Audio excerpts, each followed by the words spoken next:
আগামীকাল ভারতের পররাষ্ট্র সচিবের নেতৃত্বে যে দল আসবে তাদের সাথে ফলপ্রসূ বৈঠকের আশা করছেন পররাষ্ট্র উপদেষ্টা তৌহিদ হোসেন।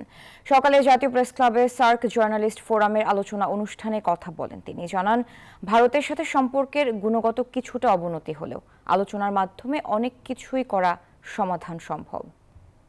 আগামীকাল এখানে ভারতের পররাষ্ট্র সচিব আসছেন, আমাদের পররাষ্ট্র সচিবের সাথে আলাপ করবেন। এটা কিন্তু একটা স্ট্যান্ডিং মেকানিজম, এটা অস্বাভাবিক কিছু না। প্রতি বছর একজন যান ওপাশে, পরের বছর ওপাশ থেকে একজন আসেন পররাষ্ট্র সচিব পর্যায়ে।